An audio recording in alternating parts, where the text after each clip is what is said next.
Muy buenas noches, mi nombre es Felipe de Jesús Chávez Flores y voy a tocar el tema de las corrientes historiográficas del siglo XX. Podemos empezar con la transformación que hubo entre el paso del siglo XIX al siglo XX, ya que como hemos visto, durante el siglo XIX la historia estaba sujeta a la corriente filosófica propuesta por Auguste Comte, que buscaba relatar los hechos desde una base científica. A partir de este siglo, con el surgimiento del positivismo, muchas ciencias buscaron tener una base científica, no solamente empírica, para poder justificar todo lo que realizaban.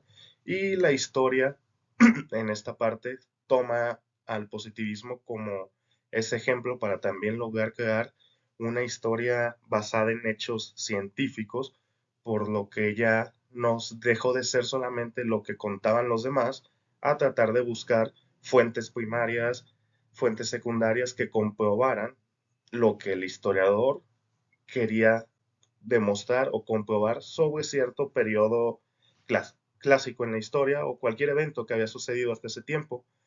Pero con la llegada del nuevo siglo, el siglo XX, y lo que conllevó todo ese siglo, las guerras, crisis económicas y una idea de que la sociedad tenía que evolucionar y tener un nuevo progreso, surgieron un marco amplio de posibilidades, lo cual dejó de esta manera ya como obsoleto la corriente del positivismo, porque la historia vio que tenemos que enfocarnos en más aspectos, no solamente en buscar las fuentes, las cuales sí son muy importantes, pero que todo evento es un conjunto de varias capas, no solamente de qué pasó, sino qué fue lo que desarrolló a que ese suceso sucediera.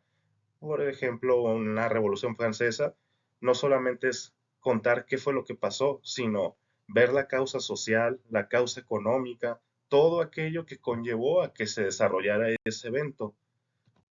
Por ende, llegamos a la Escuela de los Anales, propuesta por Febvre y Bloch, y que ellos manejaban, o propusieron más bien, una historia, como lo llamaban, total. ¿Esto qué quiere decir? Que tenemos que estudiar los fenómenos sociales, sí, de nuestro pasado, pero desde esa perspectiva social, involucrar otras áreas geográficas, económicas, políticas, sociales, no solamente centrarnos en qué fue lo que pasó. Este nuevo, esta nueva visión de hacer una historia interdisciplinaria con otras ciencias llevaría a dividirlos en varios aspectos. Por ejemplo, la historia total que ellos mencionaban, teníamos que ver los fenómenos colectivos y las mentalidades que llevaron a que esas personas tuvieran o desarrollaran esas ideas en ese periodo de tiempo. El método que usaron fue un método interdisciplinario con ciencias sociales, sociología, antropología, como lo había mencionado, economía, geografía. ¿Por qué? Porque también tenemos que tomar en cuenta no solamente los aspectos, y como bien mencioné, sociales, sino también territoriales, que fueron o han sido importantes en el desarrollo de ciertos sucesos históricos. Y la temporalidad, que es un proceso de larga duración sobre los hechos aislados, esos hechos que no se narraban antes o que están en cierto marco olvidados o no tan comentados del por qué sucedieron estos eventos. Así llegamos a Fernand Braudel y él propuso las tres velocidades del tiempo histórico. Él desarrolló este modelo de temporalidad histórica en un libro que escribió llamado El Mediterráneo.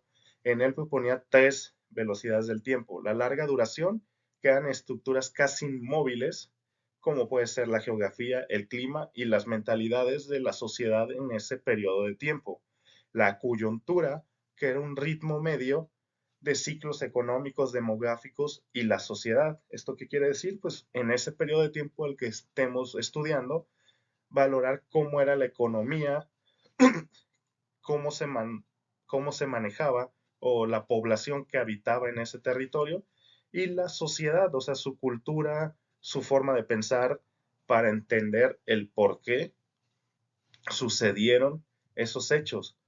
y a corto plazo, que son los eventos, que quiere decir, pues batallas, tratados, que es lo menos relevante, porque es nada más la consecuencia de una gran capa de sucesos que llevaron a ese desenlace.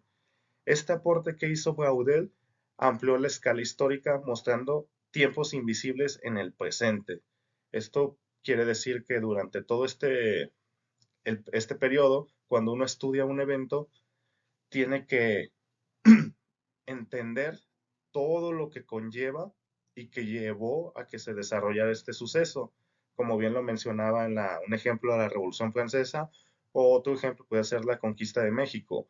Entender la situación, el contexto social, todos esos pequeños puntos que quedan diseminados en la historia general para lograr comprender de una mejor manera y más a fondo el por qué llevaron esos sucesos. Es como decir que actualmente nosotros podemos, desde una vista muy eh, pues, patriotista, culpar al grupo indígena de los tlaxcaltecas como traidores porque apoyaron a los españoles durante este evento, cuando si vemos el contexto global, todas esas capas, podemos entender que ese grupo era enemigo de los mexicas, México como país no existía y ellos salieron a un enemigo de sus enemigos y fueron causas sociales, políticas, incluso económicas, lo que llevaron a que se tomara esa decisión y que desarrollaron en los sucesos que a la postre terminarían en la batalla y la conquista de Tenochtitlan.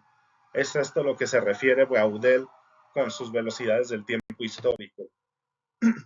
Podemos pasar también a Walter Benjamin con su historia a contrapelo y la crítica al progreso.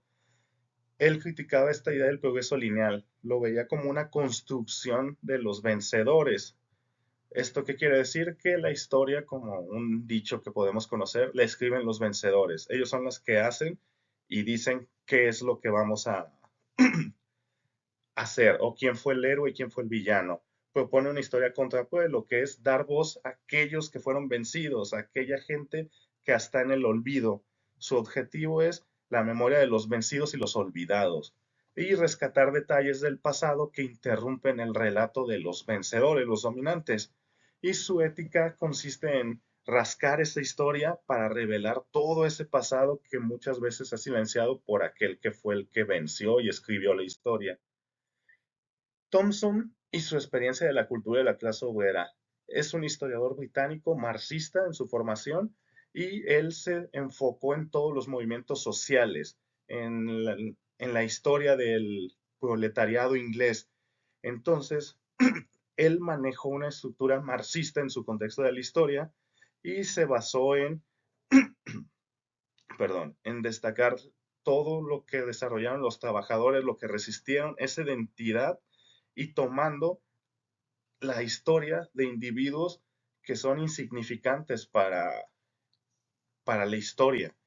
En su clase podemos ver el fenómeno histórico y cultural y también los trabajadores como una forma que actúa, resiste y crea una identidad.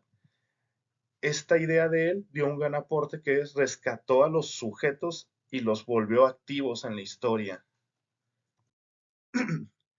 Esto nos lleva a entender que el oficio del historiador, o por lo menos del historiador contemporáneo, es interdisciplinario. Tenemos que tomar apoyo de otras ciencias para entender el pasado y poder darle una explicación mucho más rica y compleja. La historia ya no puede ser neutral.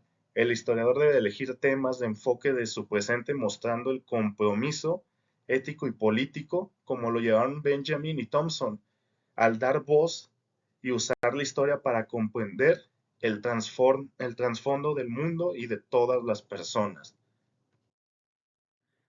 Aquí como último dejo unas referencias por si gustan consultarlas y agradezco su tiempo. Disculpen mi voz, he estado un poco enfermo de gripa y sería todo. Muchas gracias.